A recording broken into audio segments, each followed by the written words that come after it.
Assalamualaikum warahmatullahi wabarakatuh. Saya Amir Adi Galib dengan NIM 1865001. Pada video ini saya akan mereview materi dari manajemen proyek TI, yaitu tentang fase definisi. Baik, langsung saja.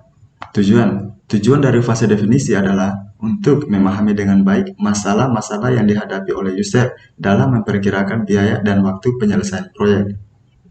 Aktivitas utama. Ada 3 aktivitas utama yang harus dilakukan dalam fase definisi. Pertama, bertemu dengan user, mencoba menggali terkait proses bisnis, memahami dengan baik masalah yang dihadapi oleh user, mencoba mencari tahu apa saja yang dibutuhkan untuk memberikan alternatif solusi untuk masalah user.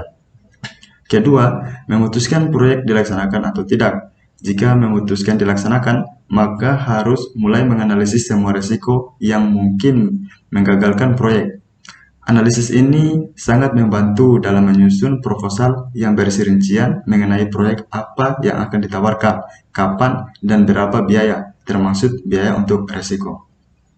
Ketiga, memberikan perkiraan terkait proyek baik waktu, biaya, dan detail proyek, termasuk risiko.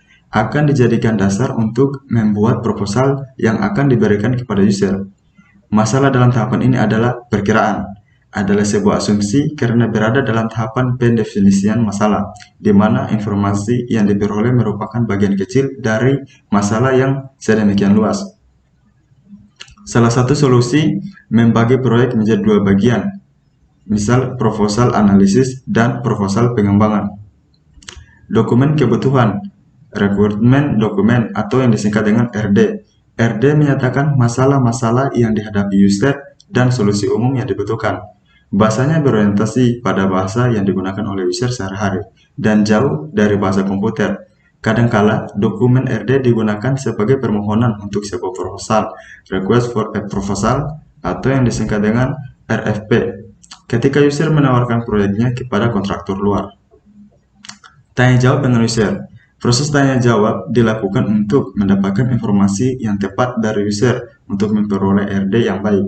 User akan memberikan informasi yang Anda butuhkan dan tidak lebih. Tim proyek interviewer berkewajiban untuk mempelajari semua bisnis user, memahami teknologi user, dan mengajukan pertanyaan-pertanyaan. Berikut pertanyaan yang berhubungan dengan wawancara yang akan dibutuhkan. Pertama, cari tahu tentang aliran informasi yang ada dalam perusahaan tersebut. Mulailah dengan pertanyaan-pertanyaan seperti informasi apa saja yang dibutuhkan untuk menjalankan kegiatan bisnis perusahaan.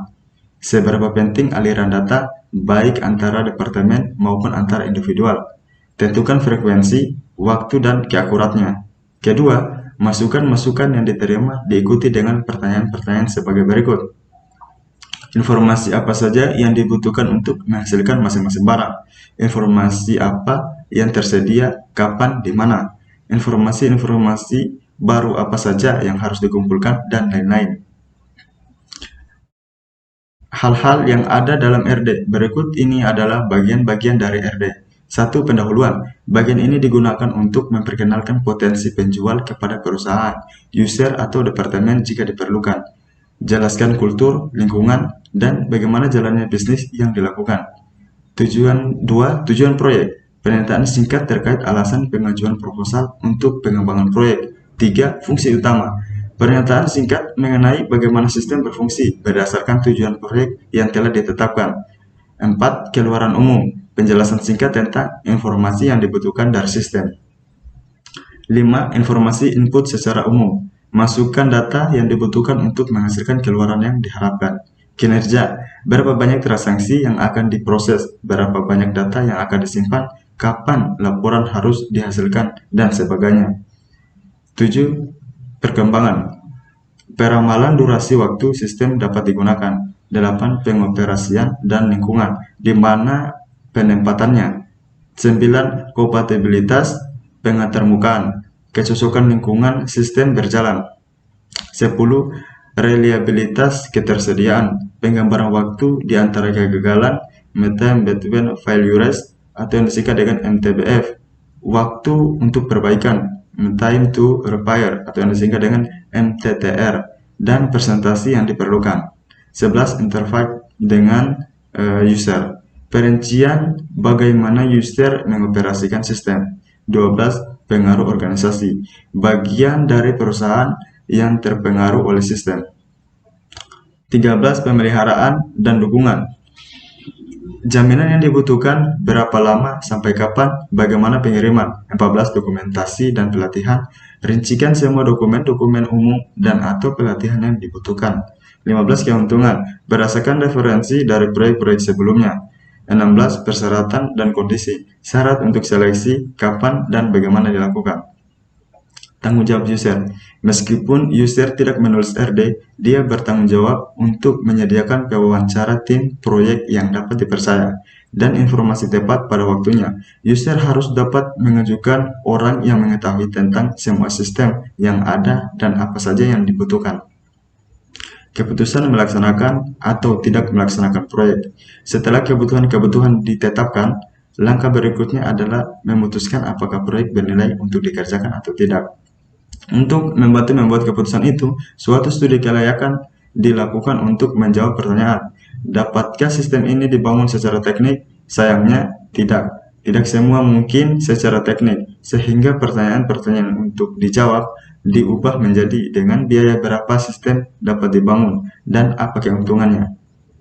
Manajemen risiko, setiap proyek akan tepat waktu dan sesuai anggaran jika tidak ada yang salah. Penting sekali untuk berkonsentrasi pada hal-hal yang akan menyebabkan salah dan coba untuk menghindari kesalahan-kesalahan tersebut. Hal ini disebut manajemen risiko. Manajemen risiko terdiri dari 4 langkah. Langkah yang pertama, antisipasi risiko. Langkah yang kedua, singkirkan risiko yang mungkin terjadi. Langkah ketiga, kurangi dampak risiko. Dan langkah keempat, tetap tenang ketika terjadi kesalahan. Mungkin itu saja yang dapat saya sampaikan. Sekian dan terima kasih. Wassalamualaikum warahmatullahi wabarakatuh.